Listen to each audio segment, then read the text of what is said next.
Been blessed to know the kids from the beginning and since they were babies till now. It's just heartbreak. They were very, very good in helping the community, and they were a wonderful family. We felt like they were part of our family. Picture a loving husband and wife, both with great jobs, raising 3 happy children in the serene green fields of rural Ohio. What's the first thing that comes to mind? Joy, wholesomeness, the American dream? That's probably what most people thought of when they saw the Dunham family. But they were wrong. Beneath the picture-perfect facade of middle America they represented, Jason and Melissa Dunham hid a nightmarish darkness that would shake their peaceful community to its core. This is the story of their horrific end, an end that came at the hands of the man that was supposed to protect them. This is the story of the haunting final days of the Dunham family, and the brutal quintuple homicide that investigators struggle to wrap their heads around to this very day. Stay tuned while we unpack this spine-chilling tale. Melissa Dunham was the dictionary definition of a corn-fed, heartland-grown Ohio girl. Born and raised in the Buckeye State, she enjoyed a healthy upbringing with loving parents that gave her everything she wanted. A talented student, Melissa went on to get her MBA from Kent State, followed by yet another master's degree in taxation from the University of Akron. With such impressive academic credentials, she was destined for a well-paying career as an accountant, and she found a home for herself at a firm called Bober Markey Fedorovich, or BMF for short, when she was just 24 years old. She stuck with the firm for 18 years and won countless awards for her exceptional performance. Among her many accolades was a Woman of Excellence Award from the Women's Network and a 30 for the Future Award from the Greater Akron Chamber in 2019. To be clear, these awards weren't from her employer, but from outside institutions that were impressed by her skills. In June of 2023, just 2 months before her demise, the now 42-year-old Melissa was made partner at the company. There were no two ways about it. Melissa was a rising star. It seemed like she had nowhere to go but up. Her husband Jason, on the other hand, seemed like more of a mystery. We don't know much about where he grew up or how he ended up in Ohio, but it appears that he had a decent career as well. Based on reports, 46-year-old Jason worked in the sales and business development department of a company called POS Highway. While this likely earned him a solid income, his job wasn't quite as prestigious as his wife's. Could this have caused friction between them?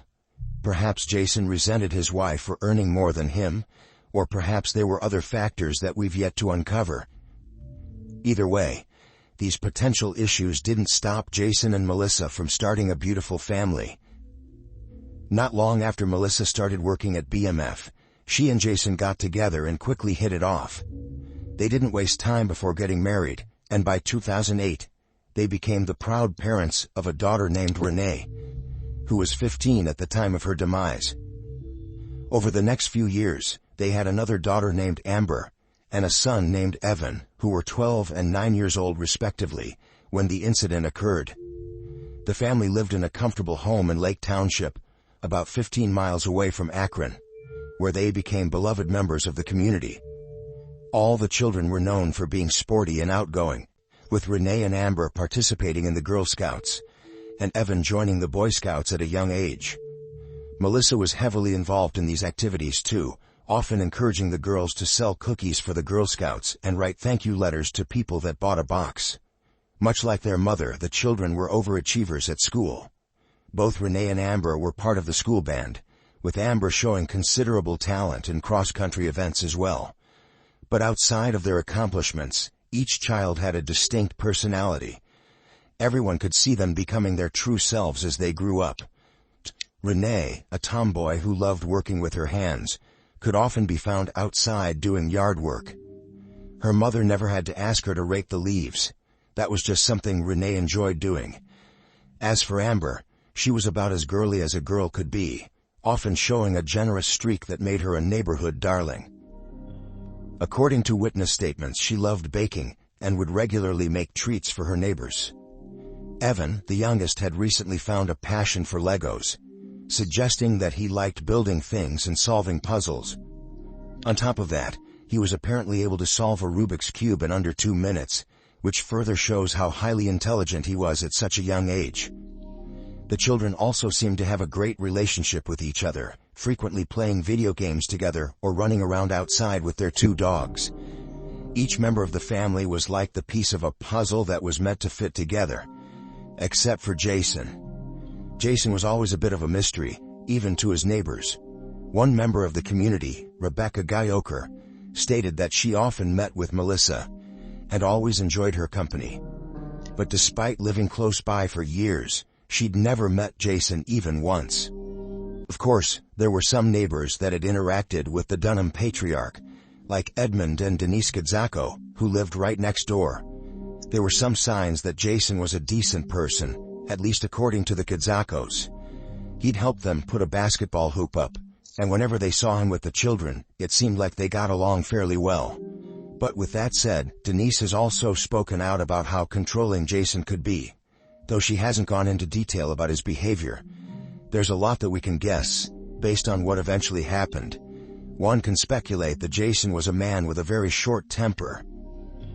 What he said was final, and any arguments would lead to him flying off the handle. The children seemed well adjusted despite this, and he wasn't able to hold Melissa back in her career. But the seeds of what was to come had already been planted. The odd thing is, local police hadn't received any domestic dispute reports from the Dunhams until that fateful day when they all lost their lives. Could the family have been keeping something from the community? Were either of the parents having an affair? There's also a chance that the children were causing friction, especially considering that Amber and Renee were entering a rebellious age. Whatever the case may be, something strange started happening in late August. As the summer of 2023 started to draw to a close, neighbors noticed that the children weren't coming out to play as much. Before this, they were practically always outdoors riding their bikes and playing fetch with the dogs. Though they also loved to play video games, all 3 children were known for being active, so barely a day went by that the neighbors didn't see them. They also happened to be a part of Rebecca Gyoker's morning routine, with the neighbor reporting that they always waved to her while walking to their bus stop. All of a sudden, those smiles were nowhere to be found, and their outdoor play sessions basically came to a halt. The Gadzakos saw the children often, since they usually came over to play with their grandchildren. These visits had also stopped over the past few days, and the colorful cupcakes Amber used to bring over were curiously absent too. Where were these children all of a sudden? Did something happen that made them want to stay indoors? Based on what we know about the father, it's possible that Jason wasn't allowing them to go outside anymore. Why he'd impose such a restriction is anybody's guess, but some have theorized that he was already entering a homicidal state of mind. Tensions were rising in the Dunham household, and nobody in the area knew what was about to happen. On the 23rd of August, something extremely unusual happened. Melissa failed to show up for work. This was a woman that prided herself on her punctuality and work ethic. She never took unannounced days off, so this behavior raised some suspicion with her coworkers and superiors. They didn't make much of it though, possibly assuming that Melissa was down with a cold. After an 18-year spotless record, they must have figured that she deserved to just take a day to herself for a change. But when Melissa didn't show up the next day as well, mental alarm bells started going off. She wasn't answering her phone, she wasn't responding to texts, and no one had any idea where she could be. With so many unanswered questions, her co-workers decided it was time to call the police. What they'd find at the Dunham residence would haunt them for the rest of their lives. At 7:30 p.m. on August 24th, police arrived at the Dunham family home on Carnation Avenue and found Jason and Melissa's cars present outside. They clearly hadn't gone anywhere, so why weren't they answering the phone? What's more, what appeared to be days' worth of mail had piled up outside their home. Packages were strewn across the lawn, letters were lying in piles, and overall it seemed like the Dunhams had been away for a while. And yet, their cars were right outside. Something was wrong, and the police needed to find out what. The door was locked, so police requested the help of Edmund Gadzako to gain entry. Once they made their way inside, they were overcome by the stench of rotting flesh. As the police moved in, they eventually came across 5 bodies that were pumped full of bullets.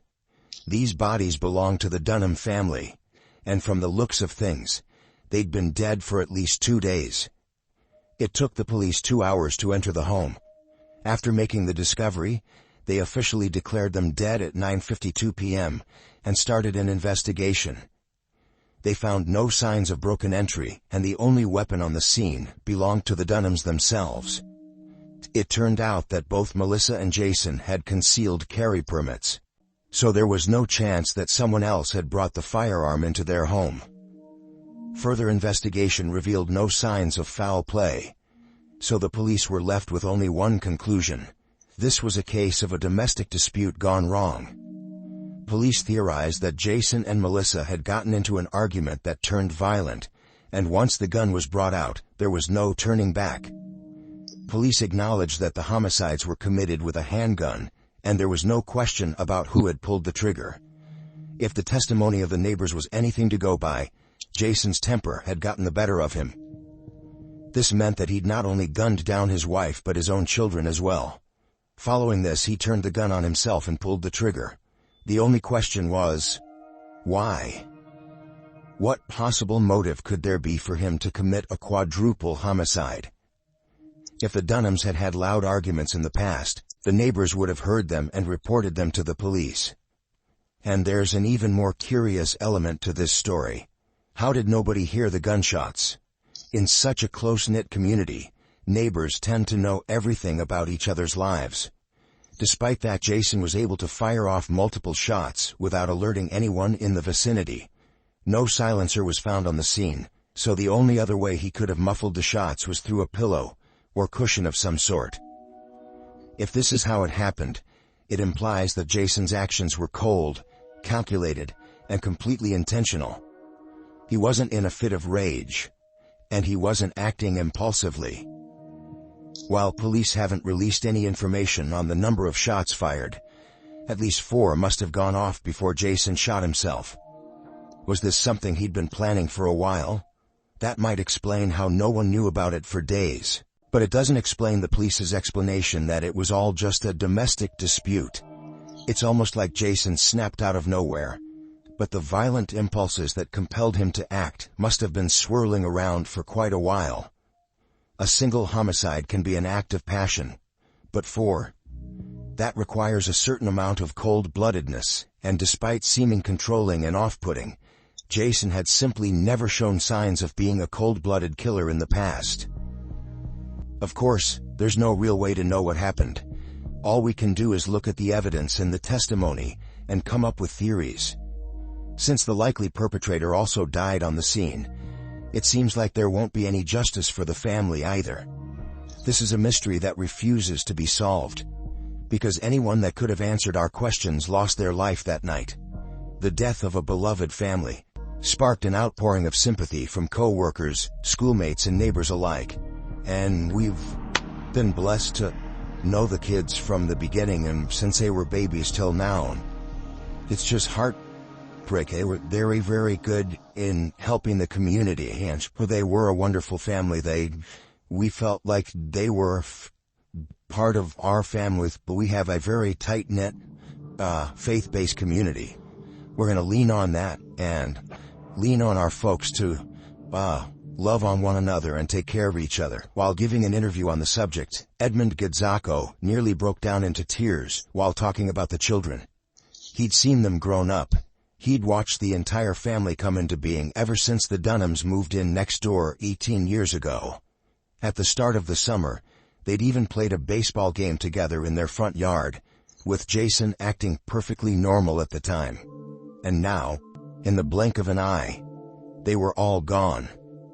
Sarah Martin, the chief operating officer of BMF, put out a public statement expressing how devastated the entire company was at this loss. Melissa wasn't just a co-worker to them, nor was she just an asset. She was a friend of 18 years, one who deserved to enjoy many more decades of success. Based on her accolades and her meteoric rise, she could have been running the place in a few years. Instead, most people will remember her as the mother that was inexplicably shot by her husband in her own home. When the school was informed, the news hit them just as hard. Renee was scheduled to go to an away game to perform with the school band, and she was the second loss they'd experienced in the past year. Though the previous death came about due to a surgery, the double blow shattered the children's spirits. The school district was forced to send out a crisis response team with counselors and other support workers to help the Dunham schoolmates make sense of this tragedy. There was no way to save the family. The deed was done, but the people that knew them still held a candlelight vigil in their honor. Uniontown Police Chief Michael Batchink went so far as to say that this was the most gruesome case he'd ever taken part in over his 23-year-long career. In February of 2024, a close friend of the family named Angelia Lehman brought surviving family members and other close acquaintances together to create a scholarship in the Dunham's honor. Through this scholarship, the deceased family will be able to live on and be remembered for something other than being the victims of tragic gun violence. Seniors graduating from Lake High School will now have the chance to get financial assistance for college if they honor the Dunham legacy. It was a legacy of community outreach, of being part of a team, of believing in something greater than themselves. The best way this can be summed up is through a video Melissa recorded for the Greater Akron Chamber. In the clip, she talks about how much she loves being a part of Lake Township. She talks about how the local school challenges her children, and how, despite being a small community, it provides countless opportunities for people that want to live there. It's a wonderful community to raise our children. I have ties to the community with the organizations that I work with. I love being a part of community support services and the Girl Scouts of Northeast Ohio. And the school districts are amazing. They challenge my children, and it's a great place to live, thrive, and there's many opportunities in the small community. Jason Dunham, though, isn't remembered as fondly. The bizarre actions he committed that day have left the community devastated.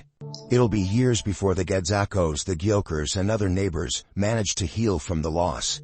What do you think of this case? Do you think this was just a domestic dispute gone wrong? Or did Jason have darker intentions that no one knew about?